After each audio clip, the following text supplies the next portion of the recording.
This is Fresh Air. I'm Terry Gross.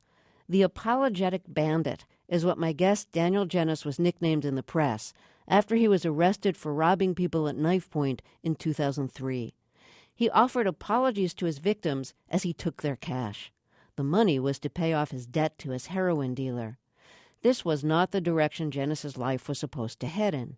He's the son of the Soviet emigre Alexander Genis, who is still famous in Russia as a broadcaster and culture critic. Some of the people Daniel Genis met as a child include Mikhail Baryshnikov, Andrei Sakharov, Kurt Vonnegut, Umberto Eco, Norman Mailer, and Milos Forman. Education and culture are prized in his family, but after college, instead of making a name for himself in publishing, as he planned, Genis was convicted of 5 counts of armed robbery, for which he served 10 years total in maximum and medium security prisons. He was released last year. Since his release, he's been keeping busy writing articles and essays for such publications as Newsweek, The Washington Post, Deadspin, and Vice. He's at work on a memoir about the 1,046 books he read while in prison. Daniel Genis, welcome to Fresh Air. I want to start by reading an excerpt of the New York Post article that seems to follow you around in your biography all over. And this is the article that was published November 16th, 2003, after you were arrested. So this is just an excerpt. Cops said in many of the robberies, the man, you, was unfailingly polite, often apologizing profusely to his victims. While he was robbing the victims, he would say things like, "I'm sorry to do this to you," or "Please forgive me, I need the money, I'm sorry," said a police source. Most of the victims were women, but the oldest one was an 82-year-old man, police said. The robber's usual method was to follow his prey into a vestibule or lobby, confront the victim with a knife, and demand money. Still, in one incident, according to cops, a courteous Genis, after taking her cash, returned a wallet to a woman he robbed after she asked for it back, telling him that it contained all her identification. The crime binge, while prolific, did not net the suspect a considerable amount of money. In 18 robberies between July 20th and August 21st, Genis made off with only $700, police said. Okay, so first of all, why did you apologize? Well, I apologized because I didn't want to do it in the first place. And the whole reason for doing it was because I not only did I have a heroin habit, but I owed some money. I owed a $5,000 bill to a pretty bad Ukrainian, and I paid my bill. But you asked why I apologized, and I was contrite right at the scene of the crime. And it was because I really, really did not want to do this. I had to work my nerve up every time, and I was also really, really bad at it. I had no real access to a weapon, so the knife mentioned is actually a pocket knife. I once used the same knife for camping, but I didn't want to do this, and I did it anyway because drug addiction causes you to compromise. It makes you compromise your morals. William Burroughs said you crawl through a sewer just to have the privilege of buying, and it turned out to be true. In my case, it took less than 2 years to take me to this Now, level. You're from a middle-class family. You maybe could have asked your parents for the money. No one wants to go to their parents and say, "I'm a junkie now, so I need $5,000 for the Ukrainian drug dealer who might hurt me really badly if I don't pay him." Nevertheless, it seems so especially awful to steal from people when, I mean, you had access to family money probably. My father is a public figure of sorts in Russia. He's a big shadow to grow under, and I never wanted to disappoint him. I was raised to be a perfect showpiece of a child. I'm an only child, so admitting that I was an addict, even asking for help, all of it was kind of unthinkable in my home, and I hid everything as best I could. I also hid it from my wife. So perhaps if things were a little looser at home, I could have asked. But it wasn't quite possible in the way I felt at the time. Your father, Alexander Genis, is a writer, broadcaster, and culture critic who is well known in Russia, emigrated here in 1977. And their friends are famous Soviet dissidents and artists. And many of their friends spent time in prison for being political or for writing dissident literature, for being culturally, socially engaged. And you were doing time for just making really bad choices. And I'm wondering when you were in prison whether you were comparing your actions to the actions of the dissidents you know who did time. Well, yes, all through my youth, I met people who were in gulags, who were in Siberia, who had to eat things they found on the floor, and all because of ridiculous political accusations. My father's boss and close friend was a man who had his toes frozen off in the north, and his crime was retyping Barry Goldwater's books, which is actually just a crime against taste, but in Russia it was a crime against the political ideology. In any case, quite a few people I knew had been to prison. And like you said, they'd been to prison for much better reasons than I was. Nevertheless, the prison experience is not so unknown to anybody who comes from a totalitarian context.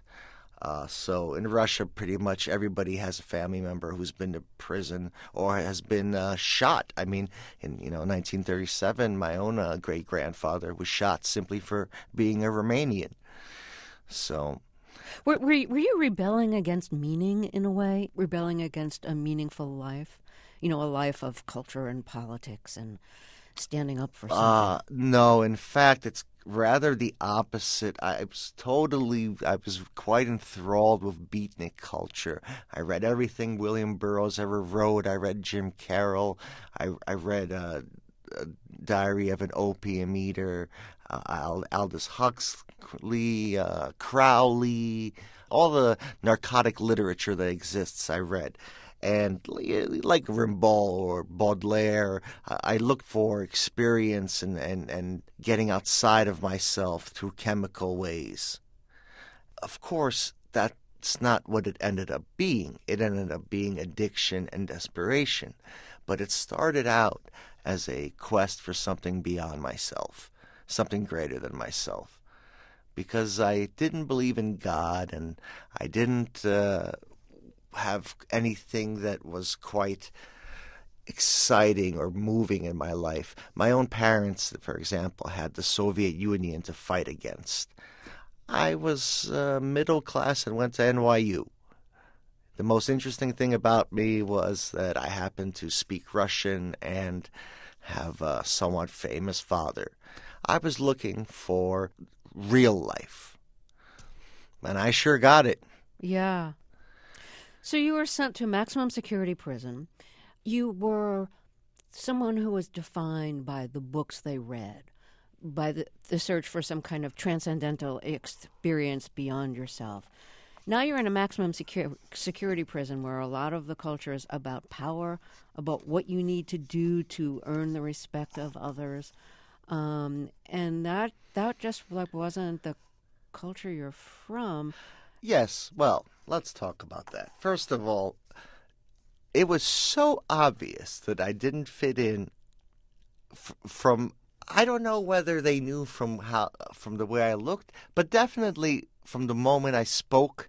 When I said my first word, they knew.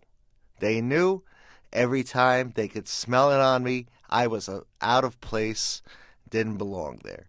But in any case, when I first got there, I immediately had to make a decision. Was I going to try and pretend and fit in? I could have really had an interest, pretended to have an interest in motorcycles and pit bulls and cage fighting. I could have gone with the flow and try to pretend and try to make it easy on myself and fit in and not be noticed. Or I could take the harder route of being myself and making them respect me anyway. At least it would be easier in the one sense that I wouldn't have to pretend all day. It would be harder because the values that I cherish, which are basically intelligence are not the things that are valued there. But I chose the second and harder path, and I was myself for 10 years. And it took me a little bit of time to adjust and learn how to maneuver, especially through the hierarchies and status of prisoners.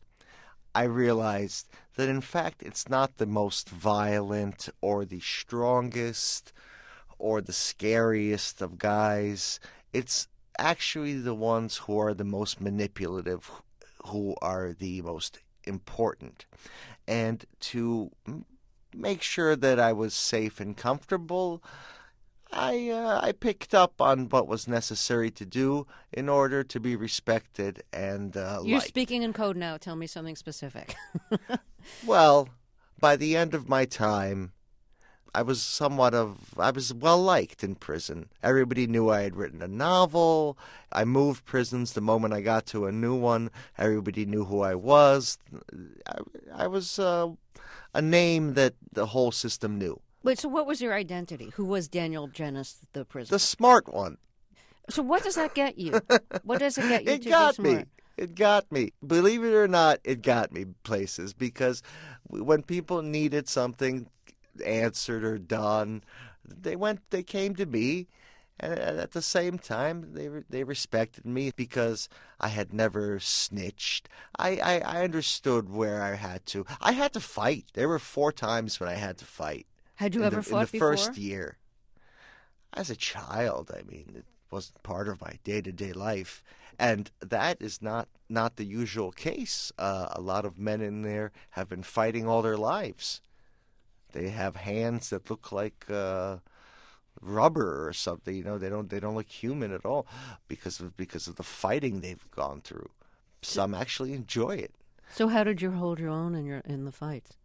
Well, I didn't win them, but it doesn't matter. It doesn't matter whether you win them or not. The point is that you participate. You know, to be honest, you're talking about violence that comes from prisoners, but the more dangerous type is the kind that comes from prison guards because that can kill.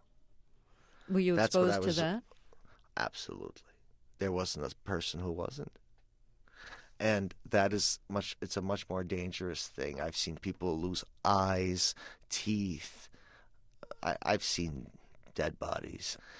And I myself was beaten with my own boot.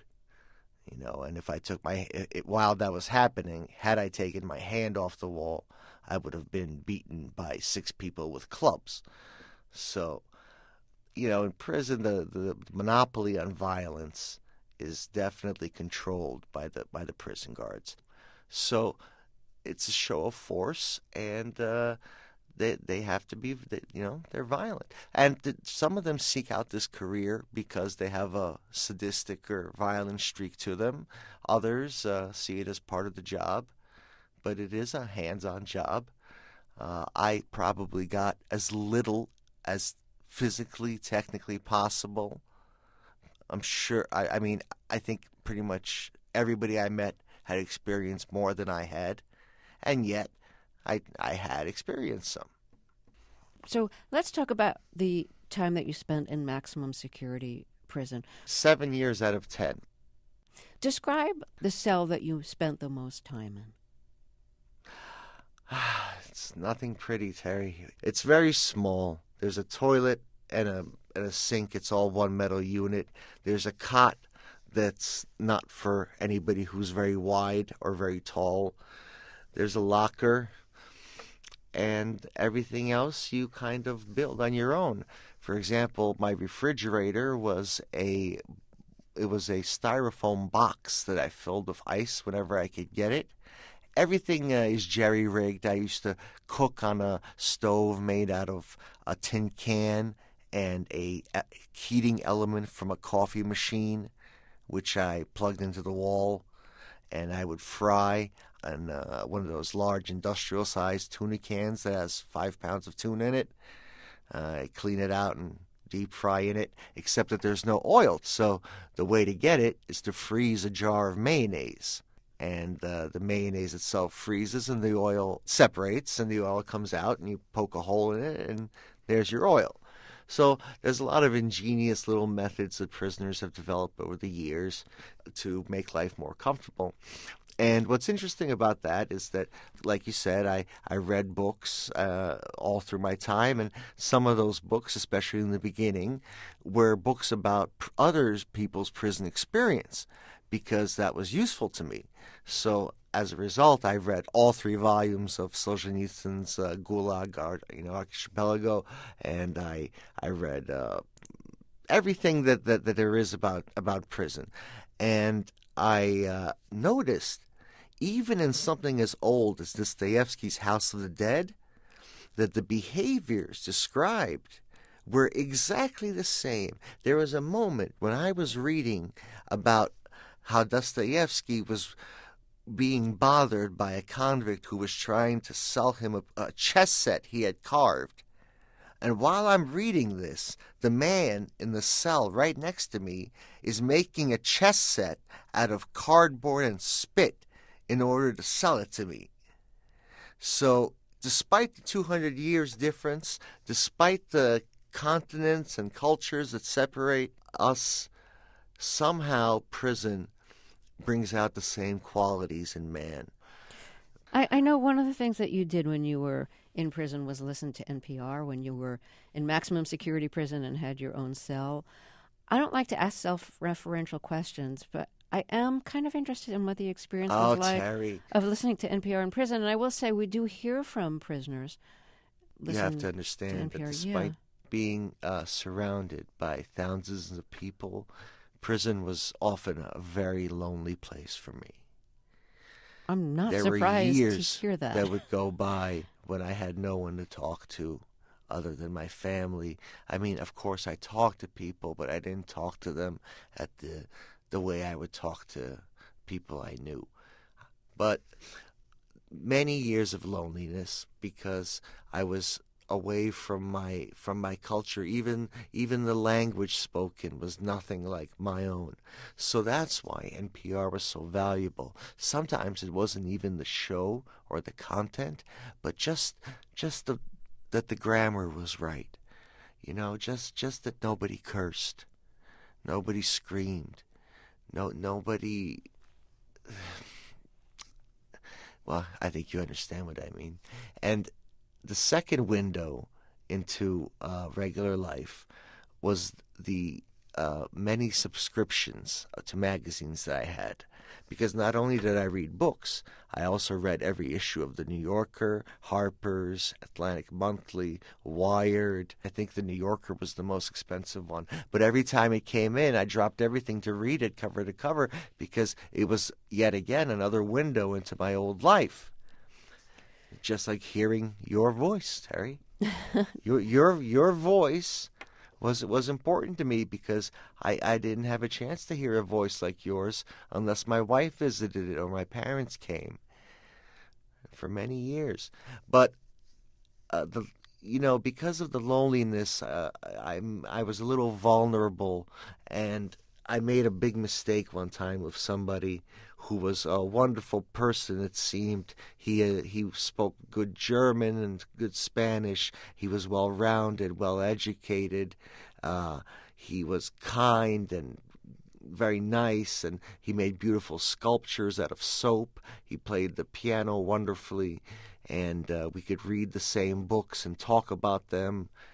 We both read Ulysses by James Joyce, and he became my close friend for 7 months until I had to leave that prison. And when I asked my mother to look him up so I could write him a letter, she looked him up and she told me that she found him, but she doesn't think I want to write him because the story he had told me about being in prison for vehicular manslaughter wasn't true. He was a pedophile, and he had abused 3 little boys as a Franciscan monk. You were not only in your own cell in maximum security prison, you had a couple of rounds of solitary confinement. Oh, 3 times. Did you like yourself well enough? Were you comfortable enough with yourself to be alone with Oh, yourself in okay, confinement like that? Terry, solitary confinement isn't solitary. The times when it was solitary, when I was by myself, It was wonderful. It was fantastic. It was everything I could ever dream of. It was like being sent on vacation because all I had to do was read and do push-ups. But unfortunately, because of financial issues, solitary confinement isn't. You have a bunkie. You have a second person in there, and that was the trauma of solitary, the second person. But there are you can it's the luck of the draw. And there was one time when I was very unlucky and got myself a madman, but the other times I was okay.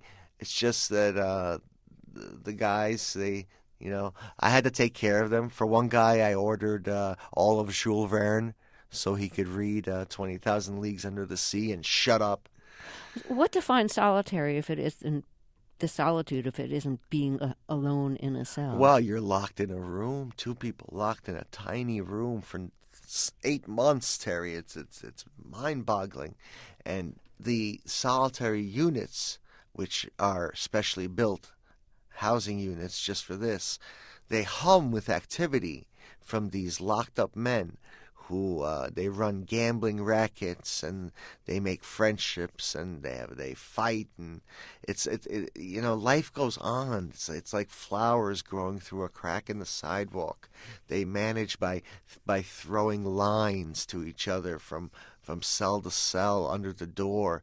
It's really actually kind of inspiring because it shows how the human spirit fights oppression. It doesn't allow itself to be trampled. It continues to live. It insists on living. Of course, what that meant for me was that my bunkie came in. When he came into the solitary confinement cell, in his anus was enough tobacco to buy up everything in the solitary unit, because tobacco is the currency there, since it's not allowed. And he had filled himself with quite a bit of it. This was called boofing, and I have an essay on that. Hiding it there is called boofing? Yes, I have an essay on that called "The Prisoner's Wallet." So the boofed tobacco, it's worth 10 stamps for one cigarette, and it enabled us to buy up every kind of little snack that we could get. From Christmas came around and Snicker bars were handed out, and we had 30 of them because the tobacco was so valuable. And he had the sense to bring in match heads and a striker. Everything has its own name, by the way. The match heads are red tops. The striker is a skateboard. Marijuana is Al Green. Al Green. Is tobacco is Foxy Brown. I hope I'm not giving away trade secrets. That's really funny. I don't want to be a snitch. Right. Snitches get stitches, as you might have heard. I hadn't heard that particular rhyme, but I knew the larger there's truth names about for it. There's even names for scars. Okay, there's a telephone cut, which goes from your ear to your mouth, which you get for using a claimed telephone. There's a $1.80, which is a scar which requiring 180 stitches. There are curtains, which are 2 cuts down the face, which make your eyes look like they have curtains. There's the hook which puts a hole in the cheek. But that's how these things sound horrible, but in reality they kind of show that a culture of incarceration has arisen, and it shows that the human beings really aren't. We're more than animals. We make culture wherever we go, and we adapt, just like I had to. I had to adapt. Earlier we were talking about how your father is a very well known Soviet dissident. How you grew up surrounded by famous Soviet dissidents, and then you were in prison for stealing money to pay your drug dealer. Something that must have really let down your parents because it was not for a larger goal. You were not in prison for a political cultural, literary Well, I don't reason. think they would have been thrilled if I had been in prison No, for no, for no. for anything. But But I see it what would you're have saying. Yes, represented something though that they could have understood and supported in a way that they wouldn't support a yes. drug But habit. they were But did they they support were you once you were embarrassed. in prison? I mean, Absolutely. They were embarrassed, of course, but they helped me for years, Terry. They were the best. They brought my wife up. I lived on $100 a month for the entire 10 years, which was plenty, and they visited and they brought books, and I have no complaints, only gratitude for them. The fact that I don't know if they're ever going to be able to totally forgive, but at some level they've come to terms with it that this happened and I dealt with it. No one gives me a pat on the back for surviving because I'm the dummy who went there, so of course nobody applauds me for having survived, but I do applaud them because they once drove 12 hours through a snowstorm to visit me. They brought me half of these 1,000 books that I read. And my father was kind enough to read sometimes the same books as me so we could talk about them, or he would suggest something that he felt I needed to round out my knowledge in an area. And my mother was also important in understanding the emotions that I felt, So they were all, and my wife is crucial. She stayed. My wife stayed. She waited 10 years. and you had just gotten married before you Ah, were we had arrested, and you 7 months together, and I mhm. was a terrible husband. Well, you'd lied to her. She didn't know that you were an addict. Well, she figured it out eventually, but it Hmm. took a while, and it was after the crimes, and I was horrible. I mean, horrible. I got see the thing is that I met her when I was sober because during my 2.5 years of addiction I had an interlude, shall we say, in the middle when I was sober, and that's when I met her and I wooed her and I dated her and we got married and I relapsed immediately. And the poor woman had no idea anything. She was naive to this stuff, you know. And I told her when I knew it was going to be a long time. I didn't think it was going to be double digits though, but I knew it would be 5 years at least. And I told her, you're young and you're beautiful and you're smart. You make whatever decision you have to make. I understand. She said she'd think about it, and she ended up staying. She was close with my family, and she had a job, and she was stable, and we're together now, and we love each other very much. Do you think that you're a different person in many ways than you were when you were first imprisoned? Well, Terry, for one thing, it's 10 years since I first went to Sure, prison, sure. so I'm a Who different isn't after person 10 just in years? that Right, yeah. sense. But prison has made me who I am, and it did it twice over.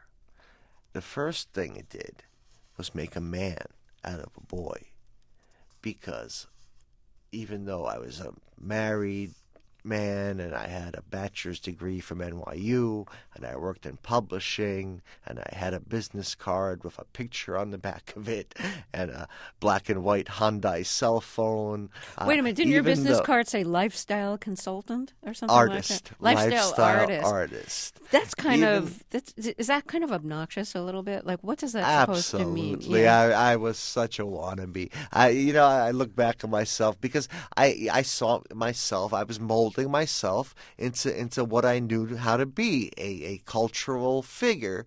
But the problem was there was nothing standing behind it. I'd never written anything. Right. So even though I had all the accoutrement, I didn't have the real stuff, and I was really just a boy in a grown man's clothing. But as soon as I got to prison, I had to either become a man or face the consequences, and the consequences aren't pretty, And the evolution in my character is actually the greatest thing that could have happened because prison made a writer out of me. So, you're Jewish, and you say in prison, people are much more receptive to skinheads in the Nation of Islam than they are to Jews, and that Absolutely. and that the guards that you encountered weren't too fond of Jews either. So, so you had to decide whether you were going to openly identify as Jewish or keep that hidden. Which direction did you go? I openly identified because I worked as the rabbi's clerk in several prisons. Is that The a thing position is, you though, volunteered for? it was my job, and no, I didn't. It was my job. I was even paid 25 cents a day for it. But the rabbis usually wanted me because it was like having somebody from the outside. I could do all their work for them. Did you read the great Jewish texts along with all the books that you read in Yeah, I prison? certainly did. Yes, And what did you and get out of that? oh, Yiddishkeit. I love Jewish tradition, Jewish culture. I love reading Isaac Babel and you know it's just Judaism is warm and enveloping, and that's why when the holidays would come, I loved it because the candles would be lit for Hanukkah and the seders would come around. It was always a very special time, and I got myself as involved as I could. And the truth is that most people who call themselves Jews in prison are fakes.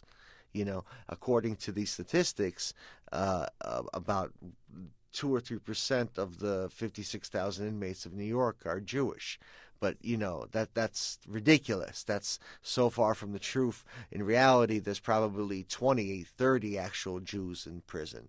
The reason why there's these inflated numbers is the kosher diet, which is available to people who are Jews, and it's something I never even went on because it's disgusting. It's not any better than the regular state food, but it's different. So guys who've had 20 years of the same 2 week menu over and over, they become Jewish and they eat the kosher meal for a while. What sounds and smells remind you most of prison? You've been out for a year. It's interesting you say that. It just happened to me the other day. That show, Orange is the New Black. Mm-hmm. I don't think people realize how good they are at recreating prison because they do the sounds perfectly. I listened. My wife had the show on, and I could hear it, and that was the first time I actually had a sort of like a flashback almost because they had the sounds right.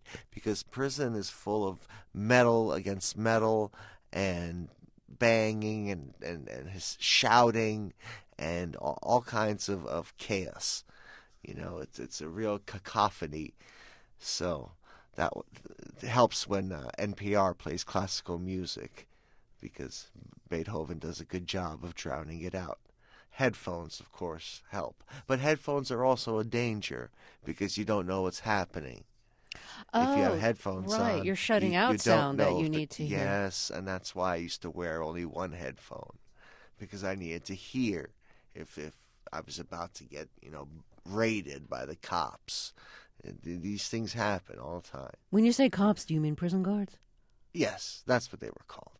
Um, so the memoir that you're writing now, 1046, the armature of that memoir is the 1046 books that you read while you were in prison, and those books lead to your larger reflections about not only literature but about your life and your life in prison. Yes. So now that you're out of prison and have been out a year, do you still read a lot? No, I don't. I don't have time to read like I used to. That's what the luxury of prison was I could follow any interest, I acquired an interest in the Austro-Hungarian Empire, and I read all the literature of it. I read Joseph Roth, and I read Musil, and I read history books about it, and I picked up a little German, and that's what I could do. Nobody can really do that in the modern world unless they're independently wealthy or maybe a monk. I don't know. But in any case, I was able to prolong my education and I was able to guide it myself. But this is not the case for other prisoners. They read because they have nothing else to do. The population is not well. It also is host to a lot of mental illness. There's plenty of screaming and suicides. Terry, I had a guy who I knew hang himself a few hours after I gave him a bottle of shampoo, and the cops got tired of carrying his body, and they dropped it in front of my cell. So I got to look at his blue face for a while. You know, I've seen some things, and there's really little hope. I mean, there's also people who are never getting out of prison, and they're very scary people because they have nothing to lose. So if they get into a argument, which leads to physical violence, they try to kill.